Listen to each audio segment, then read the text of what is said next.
que precisa información, que le inquieta el porvenir. Intereconomía.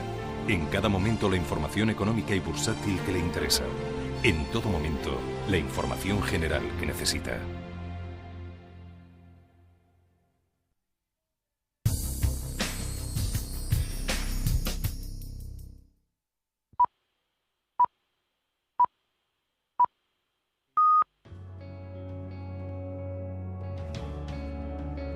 Escuchan ustedes Radio Intereconomía.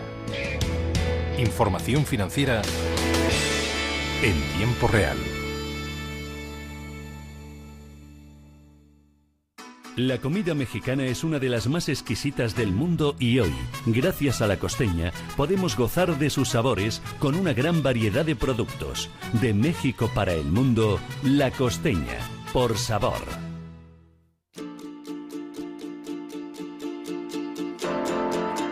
En Radio Intereconomía, Cuatro Dedos de Frente, con Mone Gil, un espacio en el que ocio y saber toman café juntos.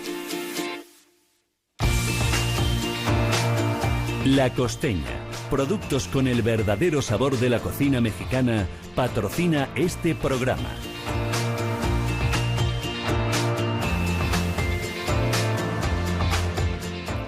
Muy buenas tardes, queridos oyentes. Feliz jueves.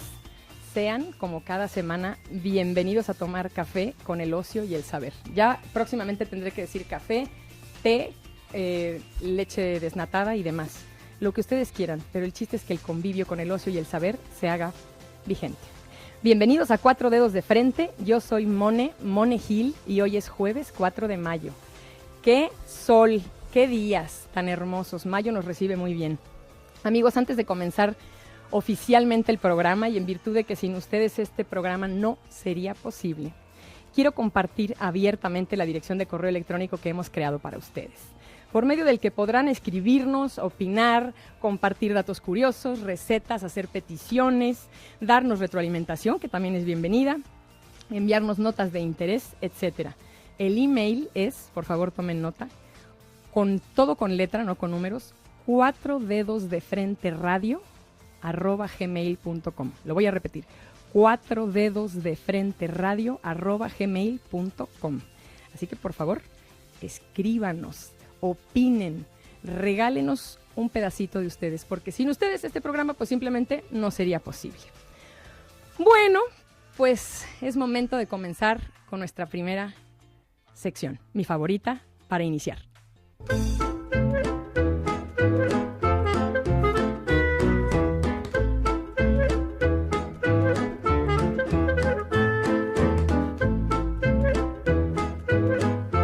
Tópico atípico. Datos curiosos, siempre diferentes.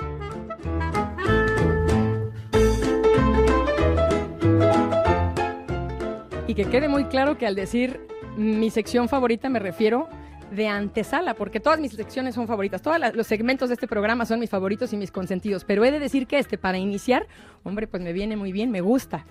El tópico atípico. Honrando a quien hoy nos pone de manteles largos en el programa, ya lo pueden ver por Facebook, pero no lo pueden ver a través de la radio.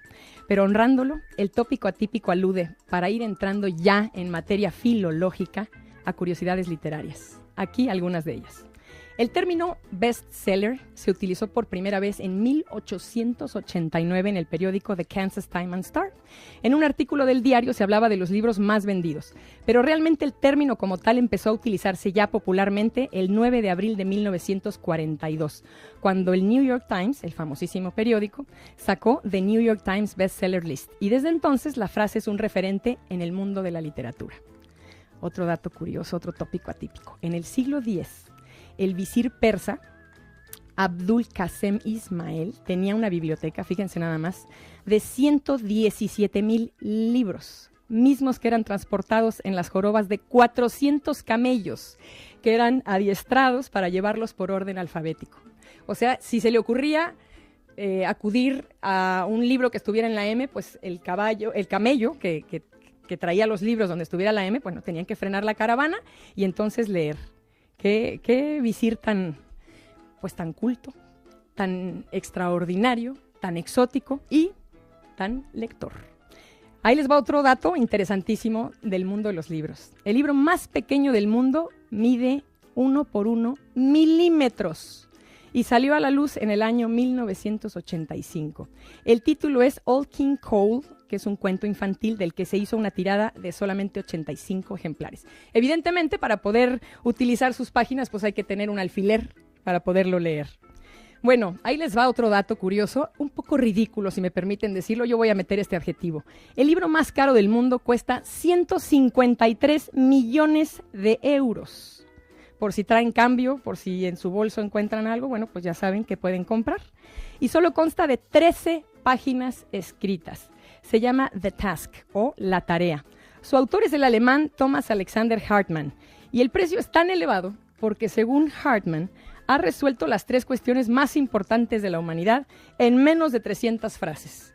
¿Cuáles son estas cuestiones? ¿De dónde venimos? ¿A dónde vamos? ¿Cuál es la misión real que todavía está por realizar? Y estas son algunas de las dudas que tan solo 13 páginas resuelve Hartmann. Yo les voy a confesar que prefiero ahorrármelo y quedarme con la duda para no tener que erogar. Bueno, aquí otro dato muy lindo. En el antiguo Egipto, las bibliotecas eran llamadas los tesoros de los remedios del alma. Así se llamaban en egipcio. Porque por ellas se podía curar la ignorancia, que a saber es la más peligrosa de las enfermedades. Bueno, pues yo tengo que acabar ya con el tópico atípico, porque hoy, de verdad, el programa, aunque en Facebook no se vea, estamos de manteles largos. Estoy de gala, particularmente hoy. Quise venirme elegante, no lo logré, pero lo mejor que pude, porque quien hoy me acompaña, pues es una persona de la que de verdad necesito dignificar no solo su trayectoria, sino además su sencillez. Y así como en cada programa hemos tenido invitados muy especiales, el de hoy no es la excepción. ¿Qué les parece si vamos a una cuña, a un corte comercial de nuestros muy queridos patrocinadores y regresamos? No se levanten, esto es 4 dedos de frente. Ya venimos.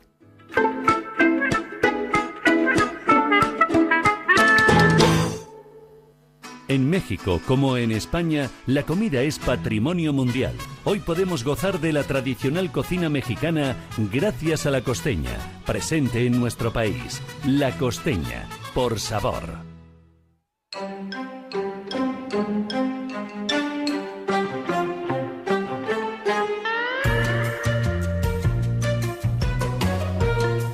Mucho gusto. Conozcamos a alguien verdaderamente interesante.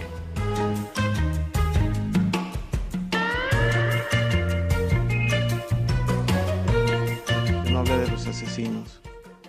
Yo hablé de los cuerpos bajo la interminable noche de noviembre. Hablé de los 6 hombres tendidos en la grama. Hablé de las mujeres, las 2, tiradas en el piso, y las sombras alrededor, siluetas que persisten bajo el graznido de los cuervos, cuyos picos rayan la inmensidad. Todo bajo una luna que era la barriga de un lechón sacrificado. Bueno, pues me podría quedar aquí embelesada escuchando, pero afortunadamente lo tengo presente aquí físicamente en 4 dedos de frente. Queridos oyentes y espectadores en general, ahora ya lo digo por quienes nos siguen también en Facebook Live, de este programa 4 dedos de frente, el cual encuentra su razón de ser precisamente en ustedes, los sedientos del saber, los hambrientos del conocer y los ávidos de una conciencia más amplia. Hoy está con nosotros Jorge Galán, seudónimo de George Alexander Portillo, nacido en San Salvador hace apenas unos ayeres, en 1973. Conocido y reconocido en el medio literario como Jorge Galán, se graduó como licenciado en Letras en la Universidad Centroamericana José Simeón Cañas. Fue elegido como el poeta latinoamericano más relevante en lengua española por cerca de 200 críticos e investigadores de más de 100 universidades internacionales. Oxford, Harvard, Columbia, Princeton, Bolonia, Salamanca, Sorbonne de París. Esto, por supuesto, es un estudio que fue publicado por la editorial Visor en 2015 bajo el título del Canon Abierto. Sus libros se han traducido a distintas lenguas. Yo lo he visto, en portugués, en holandés, en griego, en alemán. Y esto, evidentemente, es porque han sido publicados en distintos países, tanto de Europa como de América. Ha recibido los más significativos premios de la poesía en español, como el famosísimo premio de poesía que es conocido anualmente en España por Ediciones Rialp, a un poemario inédito en lengua castellana, el famoso premio Adonais, que recibe con tan solo 33 años de edad en el año 2006 por Breve Historia del Alba, el premio Antonio Machado o el premio Jaime Sabines, por cierto, de México. Déjenme nada más decirles un poquito más de él. Novelas que ha escrito: El premio inesperado Alfaguara Infantil, Noviembre, de la que vamos a hablar un poco más, Editorial Planeta, y Tusquets en España. La habitación al fondo de la casa, poesía, Breve Historia del Alba, El estanque colmado, La ciudad, El círculo, Medianoche del mundo. Traducciones muchísimas. De La habitación al fondo de la casa, la tienen en Alemania, en Italia, en Holanda, en Grecia. De antologías, La herida en el sol, Puertas abiertas, Poesía ante la incertidumbre, Un balón envenenado, Solo una vez en la tierra, Resistencia en la tierra, El canon abierto. Podría seguir y seguir, pero la verdad es que lo que yo creo que pasa con ustedes, al igual que conmigo, es que a quien queremos realmente escuchar es a Jorge Galán. Nada más que antes de escucharlo, porque se van a sorprender, entonces no les va a checar, no les va a hacer clic el audio con el video, como decimos, o el vídeo. Es que sí es para mí menester mencionar la cantidad de preseas, premios y reconocimientos que este hombre que está sentado junto a mí ha recibido. Jorge Galán es Premio Real Academia Española de la Lengua por su novela Noviembre en Madrid 2016. Premio Casa de América de Poesía Americana por Medianoche del Mundo, Madrid 2016. Premio Jaime Sabines para obra publicada por El Círculo, México. Premio Villa de Cox por La Ciudad, España. Premio Antonio Machado de Poesía por Los trenes en la niebla, España, en 2009. Premio Adonais por Breve Historia del Alba, España, 2006. Premio Nacional de Novela, esto es en El Salvador, tanto en 2004 como en 2006. Premio Hispanoamericano de Poesía, Quetzaltenango, Guatemala, en 2004. Premio Nacional de Poesía en El Salvador. Este señor que está aquí junto a mí, quiero que sepan que hoy fue mi compañero comensal. Qué honor para mí, así que bueno, ya se imaginarán que ni recuerdo de qué era el menú. No me acuerdo, porque el gusto de tenerlo frente a mí, pues era el sabor realmente que yo estaba degustando. Ese era el verdadero paladar. Este hombre me ha hecho sentir en esta comida como si fuera mi amigo de años, y eso te lo quiero agradecer, Jorge, y me puedo imaginar que eso sucede con cuanta gente te va conociendo. Primero que nada, bienvenido y muchas gracias por estar aquí. Muchas gracias, Mone. Es conmovedor tu entusiasmo y agradezco todas las buenas palabras que has tenido para mí. Quiero decir también que lo de Jorge Galán, y eso no es un seudónimo en realidad. No, es un... Porque mis apellidos son Portillo Galán, que son los apellidos de mi madre. Y en realidad lo único que cambia es que el George, que así me llamo realmente, se omite. No, simplemente lo traduzco al español, que es Jorge, no es lo mismo. Entonces, en vez de decir George Galán, pues digo Jorge Galán. Me parecía como mucho más simple y mucho más armónico, mucho más bonito. Pero no es en realidad un seudónimo, sino que es mi nombre, simplemente. Y te agradezco que hagas la corrección. He de comentar que en todas las fuentes donde estuve leyendo de ti viene como seudónimo y no es así. Seudónimo sería un nombre completamente distinto al tuyo y tienes toda la razón. Muchísimas gracias. Yo tengo que comenzar haciéndote la pregunta de rigor, pese que en la próxima media hora seguro emergerán una serie de preguntas gracias a la conversación que vamos a tener.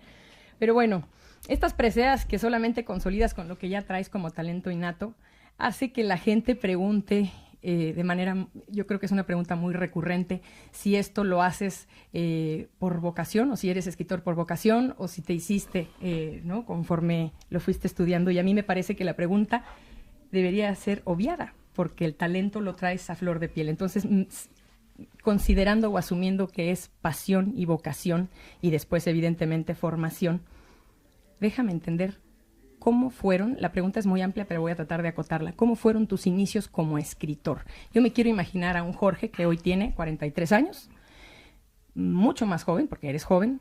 ¿Cómo inicias? ¿Leías muchísimo de pequeño? ¿Después escribes? ¿Cómo fue? Bien, no leía tanto, la verdad, porque estaba en un colegio donde lo habitual era, recuerdo como hechos traumáticos, haber leído la Ilíada a los 11 años, más o menos, un profesor que nos dejaba que hiciéramos un resumen de cada capítulo de la Ilíada. Así que no disfrutaba de la literatura porque considero que no me ponían a leer cosas que me hubieran podido gustar. Pero luego, cuando llegué a los 16 o a los 17, empecé a leer por mi cuenta novelas de Agatha Christie, o La ciudad y los perros, o 100 años de soledad. Y luego, un poco más tarde, pues a Tolkien. Recuerdo que leer El Hobbit fue algo verdaderamente alucinante para mí, y estaba, al leer El Hobbit, al leer Señor de los Anillos, pues me enganché por completo a la literatura. Y luego tuve la suerte de que tenía amigos un amigo que era mi vecino, que escribía cuentos. Me gustaban mucho los cuentos, y bueno, él era se llama Carlos Serpa, que es un cantautor. Investigaba mucho sobre ovnis y cosas raras, y que cuando tenés 18 y 19 años aquello te gusta mucho. Uy, es un mundo mágico. Y una doble suerte que en ese momento tenía una novia, se llama Roxana Mente, que es escritora, y me gustaba mucho lo que escribía, y se dio esa como conjunción, ¿no? La primera vez que, bueno, teníamos un poco de tiempo escribiendo y teníamos la ilusión de publicar un libro, una cosa así. Y los premios vienen por eso, porque más bien los concursos, ¿no? Nos hacía mucha ilusión participar en premios por ver si existía la posibilidad de publicar un libro. Y entonces comenzamos a participar en premios por eso. Pero entonces ahí he de preguntártelo, porque seguramente muchos de nuestros queridos oyentes tienen esta necesidad de expresarse a través de la palabra escrita, como también la tengo yo, por ejemplo. Pero tú dices, bueno, yo ya desde esa edad empezaba a entrar a concursos, pero no tenías la formación. Y aún así escribías. Sí, escribíamos. Era innato. Porque sí, uno es lo que es. Es como teníamos la curiosidad, teníamos la intención de hacerlo. O sea, no podíamos alejarnos de eso, porque era lo que... Leer un libro, leer un cuento, leer unos poemas era algo que formaba parte de nuestra vida. Luego también, más o menos a esa edad, como estás haciendo lo que estás haciendo, también busca gente, ¿no?, que te pueda ayudar.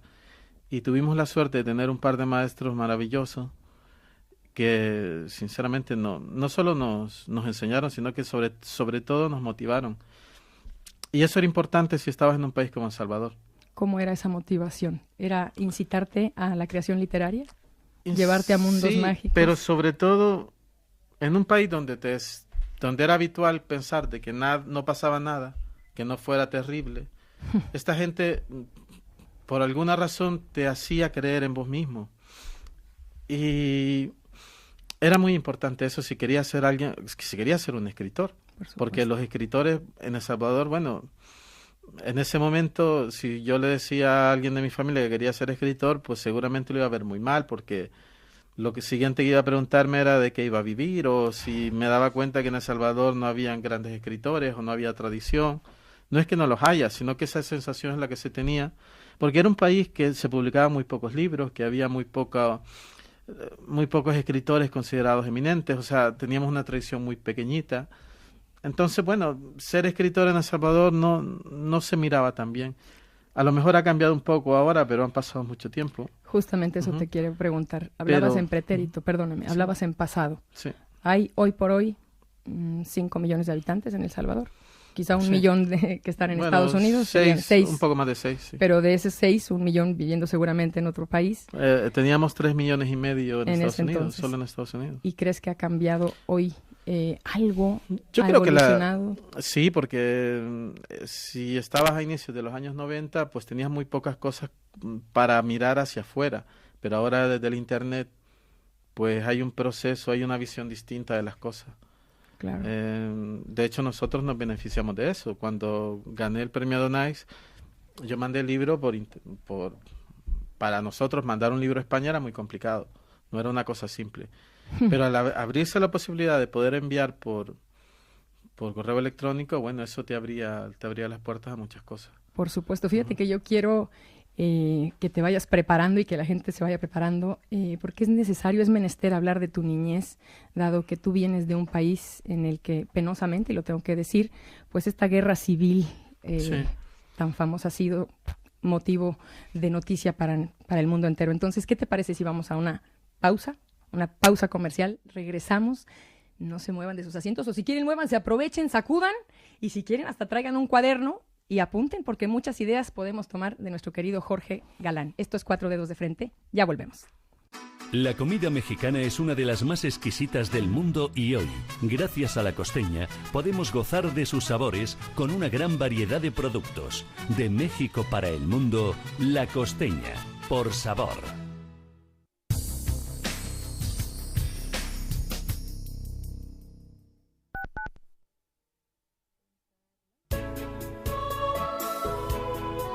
Pontareas, la mejor solución a sus cenas y reuniones de empresa. Restaurante Pontareas le ofrece la mejor comida gallega tradicional. Visítenos en Claudio Cuello 96 o haga su reserva en el 91 307 0173. Reservas en el teléfono 91 307 0173.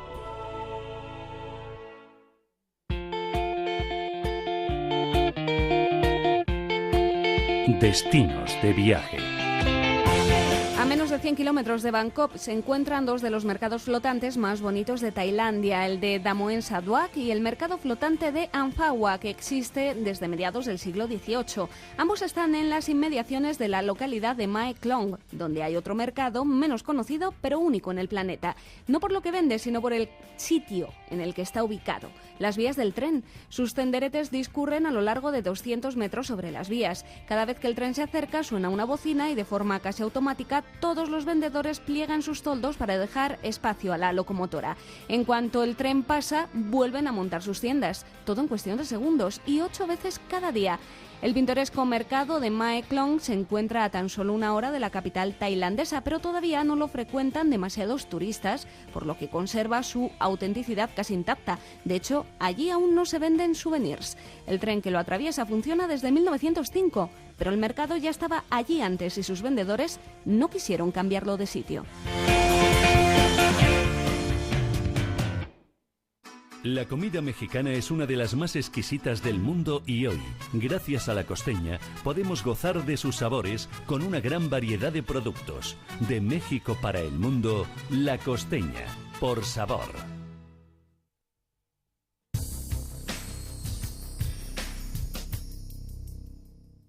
Radio Intereconomía. Información económica y música clásica. Toma café con Monegil en 4 dedos de frente. Bueno, amigos, pues ya estamos de regreso aquí en 4 dedos de frente con un hombre que tiene como 6. O sea, ya superó al título del programa y a quien le agradezco infinitamente que esté con nosotros. Yo creo que esta es tu entrevista número 200, porque yo me puse a investigar y bueno, lo han entrevistado y entrevistado y entrevistado y no pierde piso.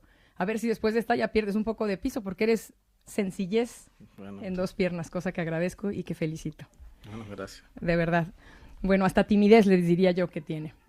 Jorge, platicábamos antes de la pausa que, bueno, tu país de origen, al que amas por la plática que hemos tenido en la comida y que valoro muchísimo que sigas sintiendo ese amor por tu patria, como lo siento yo también, porque tengo 2 patrias, México y España. Pues viviste la guerra. Sí. La guerra civil es una guerra entre fuerzas encontradas, entre el famoso ejército y el Frente Farabundo Martí para la Liberación Nacional. Y entonces, claro, la sociedad civil fue la que pagó todo eso. Entonces, imagino que tu infancia dista mucho de la de quienes hoy nos escuchan, incluso de la mía. Y entonces, por más que digamos que es fácil ponerse o que tratamos de imaginar, pues ponernos en tus zapatos es complejo. Pero entiendo que la literatura fue, y hay que valorar y enaltecer a aquellos profesores que mencionaste, fue un escape, fue una realidad alterna a lo que vivías. Y entonces la pregunta tendría que ser, ¿hoy reconoces que quizá te encauzaste en la literatura a manera de catarsis de lo que de niño viviste a través de tu poesía, de tu narrativa? A ver, cuando comenzó la guerra yo era pues un niño, ¿no? Y poco a poco me fui dando cuenta de lo que sucedía, pero por extraño que pueda parecer, aunque claro, hay escenas terribles que vivimos todos, pero no todo fue tan trágico. Hay cosas absolutamente horrorosas que viviste, que viste, que sufriste, pero también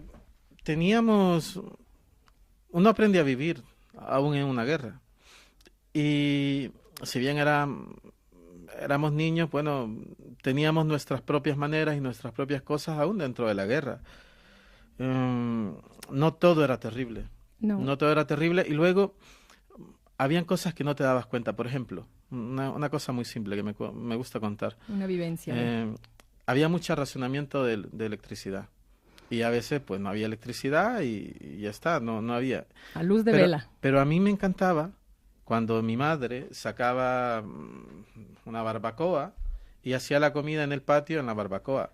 Para mí aquello era maravilloso y era como una especie de aventura distinta, ¿no? Claro, yo no entendía que había razonamiento de electricidad porque había un enfrentamiento, habían derribado unas cuantas, no sé, o la presa había arruinado, no sé qué. Sí. Lo que vivías era que estabas en el patio de tu casa con tu abuelo contándote alguna de esas historias que solía contarme él, y bueno, vivías ahí, ¿no? Era una especie de pequeño picnic. O cuando había toque de queda, que para mí al principio era muy emocionante porque vivíamos en una casa que tenía 2 habitaciones que daban hacia la calle y otras 2 que estaban al fondo de la casa. Ya veo por dónde va una novela por ahí. Entonces, era muy emocionante porque yo vivía en la casa de mis abuelos con mis tíos y mi madre. Y cuando eso sucedía, todos teníamos que dormir en esas 2 habitaciones. Entonces se ponían algunos colchones en el piso y todos dormíamos ahí. Era el búnker, digamos. Ajá, y eso era emocionante si tenías 8, 9 o 10 o 11 años. Por supuesto. Sí, claro. Lo hacías así porque habían enfrentamientos. Vivimos un par de ofensivas donde la ciudad era un estado de guerra. Pero de alguna manera aprendías a vivir en aquello. Y no son... Sí, hay un poco de todo. Hay recuerdos terribles, pero hay recuerdos muy bonitos. Y yo recuerdo esos días como bastante... había cierto grado de emoción, porque cuando ibas al colegio te pedían que llevaras víveres por si te quedabas atrapado, y encontrabas una especie de extraña aventura en todo aquello. Lo entiendo. Ajá. Entonces, no todos son recuerdos terribles en la guerra. Y luego, bueno, ahora de adulto que he escrito sobre esos temas, pues, claro, lo comprendo de otra manera, pero en esos momentos era como te digo. Claro, me imagino que lo que hoy escribes está sesgado por tu presente con tu visión de adulto, no así como lo veías de infante o de niño. Y eso es algo que es mucho mejor porque es una manera de vivir en un mundo, no de fantasía, en un mundo real, que yo también recuerdo cuando, te voy a decir, incluso voy a hacer una analogía de lo que dices de cuando faltaba luz. En México tembló muy fuerte, como todo el mundo sabe, en septiembre del 85. Y claro, yo era muy niña y lejos de ser una cosa terrible para mí, pues era emocionante porque era atípico, era algo diferente, no había colegio, tus padres te tomaban en sus brazos. Yo sé que suena tremendo, pero pensemos en la visión de una niña de 8 años, entonces es muy distinto, ¿no? En el año 2001 hubo un terremoto el 13 de enero y hubo otro terremoto el 13 de febrero, pero me refiero a terremotos muy fuertes donde se cayó medio cerro sobre una colonia de casa y bueno, mató a mucha gente y bueno, era un momento muy caótico. Pero en ese caos, que era bastante, no sabías lo que estaba pasando, porque es normal que, bueno, un terremoto vaya, pero 2, era una cosa, y las réplicas, y bueno, vivíamos en un caos terrible. Y yo me levantaba todas las mañanas a escribir una novela, que era una novela, fue una de las primeras cosas que escribí así larga, que era una novela llena de esa sensación apocalíptica y sombría y de incertidumbre. A veces no es que te gusten las desgracias, pero las aprovechas. Son musas de inspiración, sí, claro. Sí, de pronto encontrás algo ahí y comenzás a escribir una historia y no sé qué. Y bueno, de alguna manera reinterpretar la realidad. Claro. Leerte, y esto lo voy a decir, queridos oyentes, me falta mucho por leerte, pero lo que he podido... lo he gozado porque eres simple y espero que como simple se tome a un halago. Hace unos minutos mencionabas que Tolkien, que El Señor de los Anillos era de tu fascinación, y esto me encanta porque rompe todos estos paradigmas, si me permiten decirlo, que son un tanto snobs. Cuando le preguntamos a alguien, ¿y qué libro te gusta? Y entonces nos salen con literatura sumamente sofisticada, ya no digamos Dostoyevsky, digamos algo sumamente sofisticado, hasta Kafka, qué sé yo. Y tú, que eres un gran gran escritor, gran poeta, de los mejores, estás considerado así, y lo puede investigar la gente, de los mejores poetas que el siglo XXI nos da, latinoamericanos, responde simple: a mí me gusta El Señor de los Anillos. Y esto entonces hace que yo me remita a que no sintamos esta pena porque nos agrade algo, que no necesariamente tiene que estar, vamos a decir, métricamente perfecto. Así que, al tenor de este comentario, ¿en quién? Esta pregunta te la han de haber hecho millones de veces, pero ¿en quién te inspiras además? ¿En quién te inspiras para tú hacer tu poesía, tu narrativa, tu novela? ¿En qué autores? ¿En qué autores? ¿Quiénes son Bueno, tus...? a lo largo del tiempo uno recibe influencias de muchos autores. Claro. Pero siempre uno tiene sus preferidos o los que cree que le dan más. Siempre, si es poesía, pues por alguna razón a mí me cautivó mucho T.S. Eliot. El T.S. Eliot de La Tierra Baldía o el T.S. Eliot de Los Cuatro Cuartetos. Y me sentía muy influenciado por él, porque uno nunca sabe por qué vienen las influencias. Anteriormente que mencioné a Roxana, siempre leíamos las mismas cosas con ella. Hubo un periodo que estábamos muy juntos. Y recuerdo que a ella le gustaba mucho Rilke, y yo leía Rilke, y pues a mí Rilke no conectaba conmigo. O a ella le gustaban mucho los japoneses, y se veía reflejado en lo que ella escribía. Y bueno, yo leía a los anglosajones, o a Octavio Paz, o a Alexandre, y me decían muchísimo más. Me decían mucho y conectaba mucho con ellos. Al final puedo decir que T.S. Eliot, siempre que vuelvo a él, siempre me aporta algo, siempre me dice algo. Me gusta mucho que hay una esencia de la poesía que se mantiene en él, una esencia de lo que la poesía verdaderamente es. Y eso me gustaba mucho. Cuando mencionabas antes al Tolkien, las historias de Tolkien, Tolkien era un estudioso de muchas cosas, ¿no? Así es. Y cuando uno lee la biografía de Tolkien y se da cuenta que el hombre leía las sagas islandesas en islandés, con sus amigos, con C.S. Lewis, esa gente, pues te encontrás que estas personas, al sumergirse en ese mundo de la mitología, se sumergían obviamente en el mundo de la poesía la poesía antigua, una poesía genuina, una poesía que en esencia... que tenía mucho que ver con la evidencia, con estas cosas, ¿no? Y eso me gustaba a mí. Por eso también Tolkien me parecía que al leer esa historia estaba leyendo, es mitología, inventada por él, pero mitología al fin y al cabo, pero que mantenía ese tipo de esencia. Sí. Y eso me cautivaba mucho. Y sigue cautivándome ahora mismo, a pesar de haberlo... Cuando lo leí tenía 20 años, ahora tengo más del doble de esa edad, pero... sigo encontrando ese sabor que encontraba en ese momento y sigue fascinándome. Eso me encanta escucharlo. Si te hablo de un Neruda, por ejemplo, que todo el mundo conocemos, que lo tenemos todo el mundo a flor de piel y todo el mundo lo menciona, ¿tú sientes alguna? Evidentemente has mencionado a Eliot, pero yo la pregunta que te haría es, en el español, en tu lengua, en el castellano, ¿qué influencia encuentras? ¿O te sentiste alguna vez como, uy, cómo me gustaría escribir como este autor o como esta autora? ¿Cómo me encantaría plasmar algo similar? Que hay autores... A ver, Neruda, yo llegué a un punto en que tuve que dejar de leerlo porque a los 20 años quería ser Neruda y leía absolutamente todo lo de Neruda. Y luego me pasó lo mismo con Octavio Paz, que leía absolutamente todo lo de Octavio Paz. Y quería un poco abandonarlos porque es natural que comences a copiar cuando estás comenzando a escribir y querés escribir como un autor y lo copias un poco, ¿no? Pero si no lo dejas a tiempo, es que tratar de convertirse en ese autor, bueno, una cosa es la influencia y otra cosa es la copia. Y llegó un momento en que decidí dejar de leerlo porque, bueno, me influenciaba demasiado. En un momento donde yo no tenía... formación todavía. Ajá, sí, no tenía una voz propia y todo eso. ¿Cuándo adquieres esa voz, Jorge? Pues no sé exactamente. Yo diría que comienzo a ser un poco yo desde El estanque colmado o desde La ciudad, que es un libro de 2010, 2011 lo escribí. 35 años. Sí, porque lo demás es, bueno, es un proceso largo esto de escribir poemas.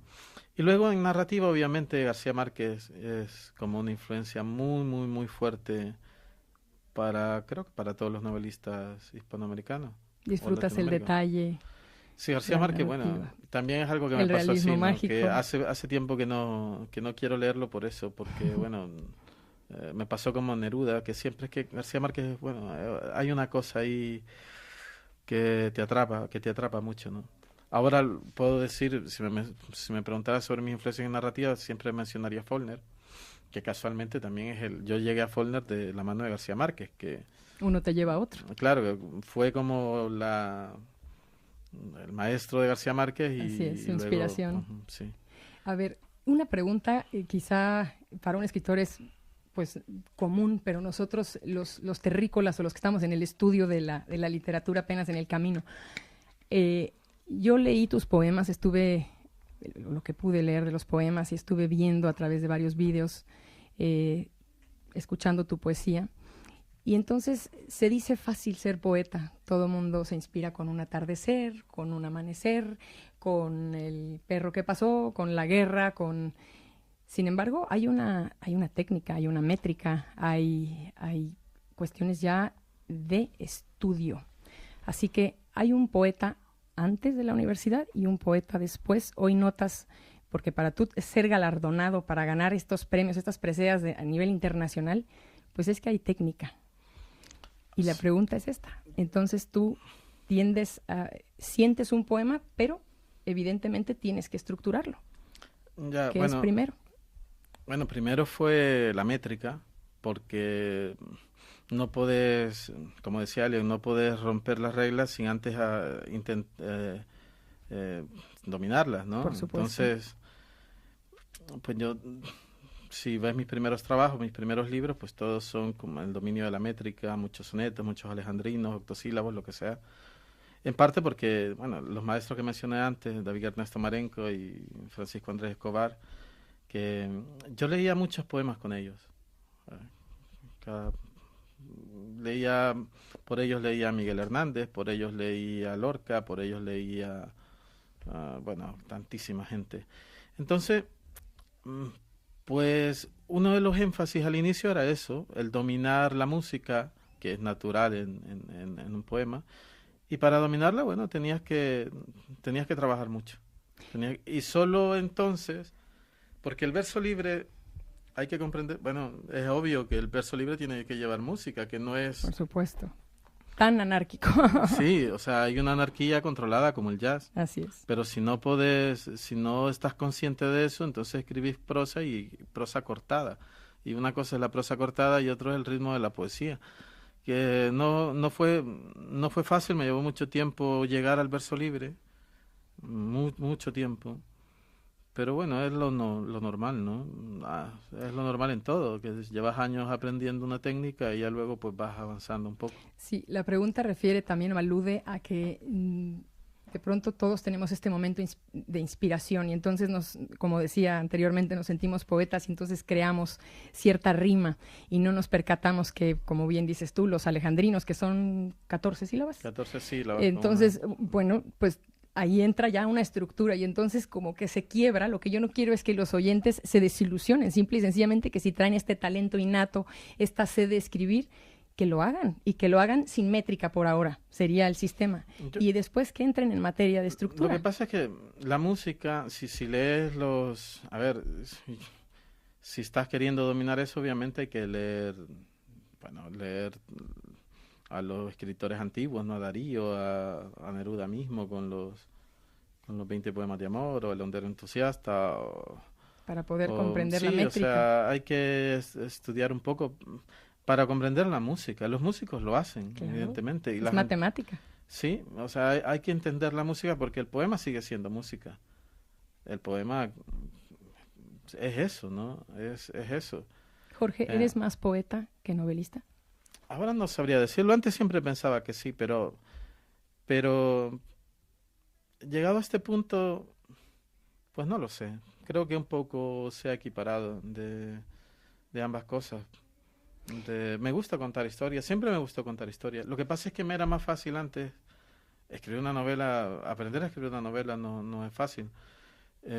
A ver, cuando la métrica pues te nace, a lo que aprendes a dominarla, es decir, a que tu pensamiento se exprese de la manera que está correcta con la métrica. Claro. O sea, podés escribir métrica y no decir nada o decir una tontería, pero que tu pensamiento, lo que estás pensando, la visión del poema, coincida con un alejandrino, ahí está. Pues entonces eso es como un poco aprender a dominarlo. Sin que se rompa la inspiración, eso es donde yo pienso en los dos hemisferios. Escribir versos de 14 con métrica, bueno, eso podés hacerlo porque es oficio o talento o algo así, pero que ya lo hagas conscientemente y tu expresividad pues sea la adecuada, entonces ya eso es un poco más difícil. Y a eso me refería con aprenderlo. Que claro, la novela, bueno, sí me llevó mucho tiempo también tratar de... Escribía historias, pero escribir, aprender cómo se hacía antes del momento a publicar un libro, pues me llevó muchos años. Ya lo creo. La pregunta es porque somos, quizá, yo tendría que sacar un porcentaje, pero me voy a atrever a decir que los que queremos ser lectores o somos lectores, en su mayoría nos enfocamos más a la narrativa, a la novela, que a la poesía. Me imagino que hay una audiencia más pequeña para la poesía. Sí, creo que es normal. Yo también lo creo. Y además vivimos ciertos momentos en nuestra adolescencia donde estamos enamorados o nos rompen el corazón y entonces acudimos a la poesía a manera de bálsamo o a manera de catarsis o algo medicinal o a lo mejor para hacernos encajar más duro el cuchillo también, ¿no? Esta poesía desgarradora. Pero aquí es muy importante destacar que si bien eres más poeta, yo te lo voy a decir porque escuchándote durante la comida, yo creo que encuentras poesía en los sucesos que uno a lo mejor no ve, y tú sí lo encuentras. Sin embargo, ganaste un premio muy, muy importante, el premio de la RAE, de la Real Academia Española, en el 2016 por una novela. Sí. Yo te hice una promesa y la voy a cumplir, no vamos a entrar en materia política ni nada. Pero esta novela, queridos oyentes, yo quiero que sepan, es una novela de este suceso trágico que ocurre un noviembre de 1989 en El Salvador, de la matanza de 6 sacerdotes jesuitas y 2 mujeres que estaban allí, que era el ama de llaves y la hija. Y lo único que quiero hacer, porque lo voy a acotar, porque si no se volvería una entrevista como si fueras documentalista y no lo eres. Eres mucho más que eso.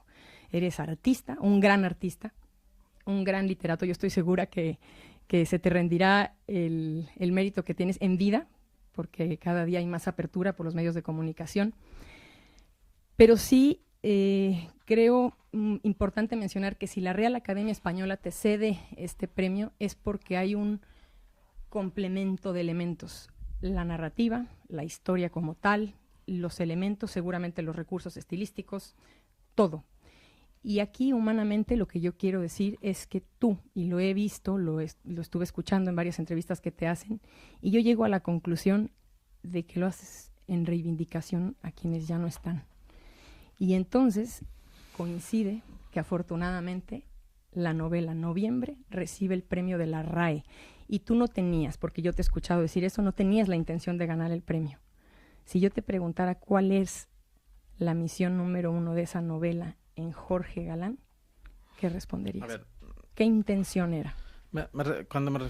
Sobre lo del premio, no es un premio al que vos podás participar, me refiero a que no es que yo envíe mi novela, ¿no? Sino que es algo con que más mérito. Te nominan al premio y claro, cuando vi la nominación me pareció fabulosa, pero son esos premios que, bueno, no pensás que vaya a suceder. Así que fue algo muy alucinante cuando pasó y fue una alegría de verdad que muy profunda. Y sobre la novela, a ver, a mí me impresionaban muchas cosas de los jesuitas, ¿no? De los padres jesuitas. Sobre todo había una, la figura de Ellacuría era muy, muy, muy fuerte, estaba muy presente.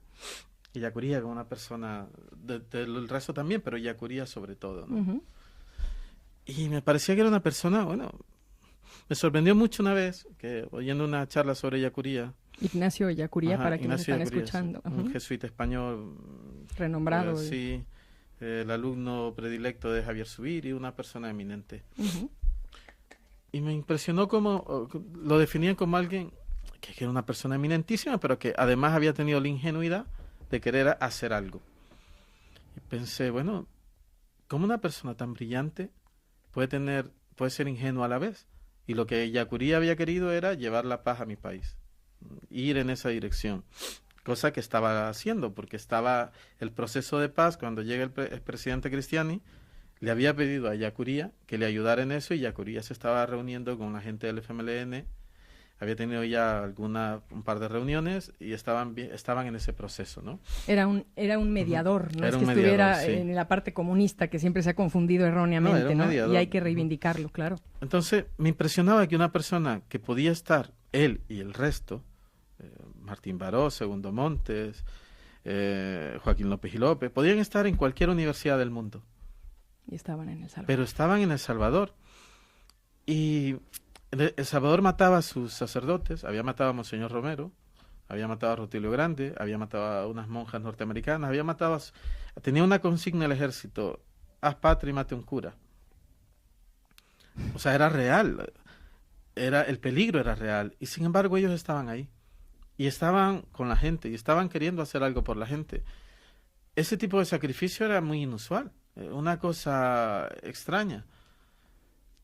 Y luego en la universidad hay un pequeño museo, un museo de los mártires, que yo había visto más de una vez, y un día me di cuenta de una cosa que me impresionó. En el museo tienen las pertenencias de estos sacerdotes y todo, y me parecieron unas pertenencias tan íngrimas, tan pobres de verdad, tan casi miserables, que me di cuenta que realmente eran personas que habían vivido lo que habían predicado, que estaban ahí y estaban de esa manera y vivían para trabajar y con un sacrificio, y yo me daba cuenta de que quería contar esa historia. Quería contar no la historia del asesinato, sino la historia de ellos, de estos hombres. Obviamente el asesinato es parte de esa historia, pero quería centrarme en ellos. Entonces, lo que yo quería, en definitiva, y respondiendo a tu pregunta, era volverlos a la vida. Era sacarlos de un informe, porque estaban en un informe, y volverlos a ser seres humanos. Y que la gente, sobre todo en mi país, la gente nueva, la gente joven que no los habían conocido, que solo no tenían mucha referencia, aprendiera a conocerlos. Claro, y supieran de ellos. Sacarlos del olvido, de ese olvido, que la gente descubriera quiénes habían sido. Y bueno, en buena medida creo que eso está ahí, creo que se está logrando, y creo que han vuelto a tener una presencia, y ha sido una cosa muy buena para mí. Y para todos, mi querido Jorge, porque yo sí voy a dejar aquí la tarea a nuestros queridos oyentes, porque si son oyentes de 4 dedos de frente, es que los tienen 4 dedos de frente. Los vamos a dejar con un pendiente en el tintero, que es leer Noviembre o cualquiera de tus novelas. Yo creo que Noviembre, porque no es un tema nada más nacional, no es un tema que atañe a El Salvador, atañe al mundo entero, y más hoy con la conjugación, con la apertura que hay, con que estamos, aunque hay muchas, encuentros partidistas, no partidistas, separatistas, no separatistas, pero hoy tenemos apertura, y yo creo que este caso es una analogía de lo que puede pasar a nivel mundial. Sí, así que, perdóname. Sí. No, es un caso de lesa humanidad, ¿no? Un asesinato cometido por el ejército de mi país, que a día de hoy permanece impune. Sí. Y yo me quedo como siempre con sed, aunque tengo aquí una botellita de agua, me quedo con sed de más, y es cuando quisiera que el tiempo se pudiera extender y extender, porque contigo creo que no abarcamos ni el 10%, mi querido Jorge. Yo quisiera pedirte de favor si pudieras honrarnos con, evidentemente con una nueva visita, y además voy a tener que cortar en esta ocasión en especial. Tengo un segmento de receta de cocina que no sé si me dé tiempo, porque pues evidentemente quisiéramos escuchar una poesía tuya, así que hoy excepcionalmente voy a tener que pedirte que nos leas una poesía, un poema tuyo, y ni modo, tendré que acortar la sección de Corazón Contento para poder escuchar al gran Jorge Galán, y pedirte de favor que vuelvas a venir, porque tenemos mucho que hablar, y pedirle a nuestra queridísima audiencia, tanto de Facebook Live como por supuesto de radio y online, que nos escriban preguntas que le quieran hacer a Jorge, y yo prometo que se las pasaré, y que las pasaremos y responderemos en la medida de lo posible. Escuchemos. Bueno, voy a leer este poema que se llama Mañana de Noviembre, que que lo he sacado de mi último libro, el libro ese del Casa América, que se llama Medianoche del Mundo. Bueno, mañana de noviembre. Noviembre cuelga de las ventanas, se estira y se congela. Las nubes grises de nieve se desploman sobre los techos. La nieve es blanca como la piel de los conejos desollados. Las crías del conejo no pueden iluminar una madriguera. Raíces transparentes, restos de sombra y de legumbres, y un olor amargo y salvaje y tan antiguo como el instinto de salvación. Noviembre se hunde igual que el pie de una bailarina en el centro del aire. Se suspende, gira, aúlla, es un anciano, una barba llena de abejas, una cría de oveja que pasta por las colinas alisadas. Noviembre es una víspera blanca, inclinada como una chica antes de lanzarse desde el trampolín en el borde del mar, casi acantilado, casi grulla, y casi sombra de grulla sobre los niños que se deslizan por la hierba. El mundo es frío, y no tengo hijos, ni mujer, ni parientes. En posesión de nada subsisto. Mi casa es el deseo. No tengo palabras. Gracias por compartirnos. Gracias a ti por la invitación. Creo que tenemos que digerir esta maravilla que acabamos de escuchar. Vamos a una breve pausa de nuestros patrocinadores y regresamos para despedir el programa. Esto es Cuatro Dedos de Frente. En México, como en España, la comida es patrimonio mundial. Hoy podemos gozar de la tradicional cocina mexicana gracias a La Costeña, presente en nuestro país. La Costeña, por sabor.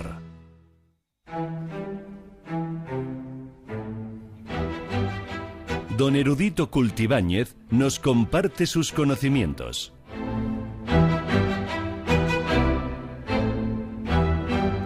Bueno, a ver, queridos amigos, oyentes de Cuatro Dedos de Frente, yo sí quiero ser muy clara. El segmento de cocina, el segmento de comida, lo vamos a publicar en Facebook Live. La receta que nos hicieron favor de compartir en esta ocasión es una receta libanesa que es el tabule. Y yo prometo que en Facebook Live en nuestra página de Facebook, que es @monejilcomunicación, lo vamos a publicar. Se los prometo, es tabule. Pero la verdad es que no podíamos, imagínense, tabule, poema directamente del autor, no podíamos sacrificar. Entonces, bueno, pues nuestro queridísimo amigo Erudito Cultibáñez, don Erudito, que algún día han de conocer, me ha mandado una nota muy especial y ahora quiere que hable un poco de las locuciones latinas, que no son más que grupos de palabras heredadas del latín, esta lengua que a partir de la cual se forma el español en su mayor parte. El significado de estas voces se mantiene idéntico y muy próximo a su significado original. Es preciso tener en cuenta que el latín fue la lengua de la ciencia y la cultura en Europa hasta el siglo XVIII, también de la lengua de la religión y del derecho, de modo que no debe sorprender que algunas de sus manifestaciones pues permanecen vigentes en el idioma español culto. Yo creo que todos queremos a veces acudir a este recurso y es preciso que hoy precisamente mencione que algunas de las locuciones que escribimos o pronunciamos lo hacemos de manera incorrecta, por el traslado de usos preposicionales que hacemos o bien por el ejercicio de traducirlos de manera un poquito aproximada. Voy a darles un ejemplo de algo que yo debo reconocer también hacía. Es común decir lo hizo de motus proprio, en el sentido de lo hizo por su propia iniciativa. Pero la expresión correcta en latín es motu proprio, por lo que lo correcto sería afirmar lo hizo motu proprio, no de, quitar el de. Lo hizo motu proprio. Entonces ya podemos decir así, lo hizo por su propia iniciativa, sin la preposición de. Mismo error cometemos si decimos, por ejemplo, lo recuerdo a grosso modo. No es necesario a. Lo correcto es decir, lo recuerdo grosso modo. No a grosso modo. Tendemos mucho a traerlo al presente, pero si vamos a respetar el latín, respetémoslo como tal y quitemos estas preposiciones. Y no es a grosso modo, es grosso modo. Y muy rápidamente voy a dar unas 3 locuciones latinas para que si quieren hoy irse mucho más cultivados, bueno, ya con Jorge Galán ya nos fuimos, pero en las nubes ya nos fuimos llenos de poema, de poesía, de narrativa y de vivencias. Pero bueno, ¿qué tal si le metemos a nuestra cartera personal de acervo 3 locuciones más? A priori lo utilizamos mucho, pero vamos a entenderlo. Previo a. Es utilizado para unir 2 hechos o consideraciones, manifestando que una ocurrió antes de la otra. Por ejemplo, deberíamos elaborar una conclusión inequívoca sin tener prejuicios ni consideraciones sobre los acusados a priori. Corpus delicti, cuerpo del delito. Afortunadamente no es una locución que usemos mucho, pero es prueba material de un hecho doloso, no necesariamente un cuerpo humano en el sentido literal. Por ejemplo, todas estas facturas actúan como corpus delicti de la enorme estafa que tal persona ha hecho. In situ, esa me gusta mucho y yo la digo. En el lugar, referencia explícita a que un hecho derivado de otro ocurre en el mismo lugar que su causa. Por ejemplo, hablando del asesinato. El lugar del asesinato permanece intacto desde ese día, así que por el momento haremos la investigación in situ, es decir, en el lugar de los hechos. Bueno, si tengo otro poquito más para decir, ad hoc. Utilizamos mucho, esto es muy ad hoc. Recuerden que son dos palabras, ad hoc, para esto. Es la referencia a algo cuando es creado o utilizado con un fin específico, generalmente por fuera de la norma que no demanda su uso. Por ejemplo, el tratamiento del proyecto estuvo a cargo de una comisión ad hoc. Hoy, Marian viene vestida ad hoc a la ocasión, por ejemplo. Carpe diem, esa es una locución latina preciosa. Aprovecha el día. Está difundida de forma masiva y hace referencia a la importancia de aprovechar los momentos inmediatos y no aplazar cuestiones importantes. Un ejemplo, a veces pienso en lo poco que me queda con salud plena, pero luego me digo carpe diem, como que ya me despreocupo y aprovecho el día. Entonces, carpe diem es una locución latina que también podríamos utilizar de manera más cotidiana. In vitro, esta la han escuchado mucho y las mujeres más. Dentro del vidrio, en alusión a los típicos experimentos que se realizan en tubos de ensayo, que son de vidrio, y que aluden en general a todo lo que se realiza en condiciones controladas del laboratorio, en lugar de mantener las condiciones naturales normales. Yo creo que lo más recurrente que hacemos es cuando hablamos de fecundación, por ejemplo, fecundación in vitro. Mea culpa, para terminar. Mea culpa, evidentemente es mi culpa. Situación por la que una persona que cometió un error admite ante otra o otras, eventualmente las perjudicadas, su equivocación pidiendo disculpas. Por ejemplo, no basta con un simple mea culpa con tanto daño que nos has hecho. O si alguien llega tarde, mea culpa. Prendí tarde el coche, qué sé yo. Así que bueno, es indispensable que tengamos, creo yo, esta sed por que nos llevemos algo del programa. Yo no les pido que se lleven todo lo que hoy escuchamos porque es difícil, pero sí les pido que guarden lo que más les haya gustado y que lo hagan trascender. Muchísimas gracias por estar este jueves 4 de mayo con nosotros. Gracias a mi queridísimo Jorge Galán, gran poeta, gran escritor. Esto fue 4 Dedos de Frente y nos escuchamos y vemos la próxima semana. Adiós, gracias. La Costeña, productos con el verdadero sabor de la cocina mexicana, ha patrocinado este programa. La comida mexicana es una de las más exquisitas del mundo y hoy, gracias a La Costeña, podemos gozar de sus sabores con una gran variedad de productos. De México para el mundo, La Costeña, por sabor.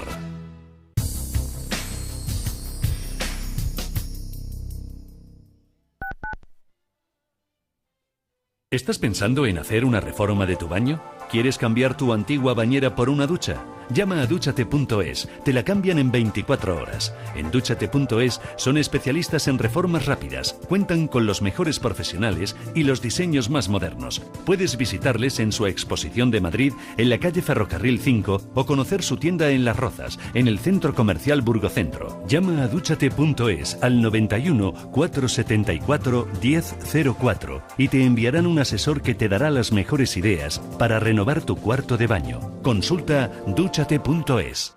Intereconomía, la radio que dobla su interés. Los mejores pescados y mariscos de toda nuestra geografía están en pleno Madrid. Restaurante Rafa, tartar de lubina y salmón, almejas de carril, ostras, percebes, bacalao, mero y, por supuesto, nuestro famoso salpicón y el jamón de Rafa, la mejor tradición culinaria en permanente renovación. Restaurante Rafa, calle Narváez 68, reservas 91 573 1087 o en restauranterafa.es. Restaurante Rafa, 50 años haciendo de Madrid un plácido puerto de mar.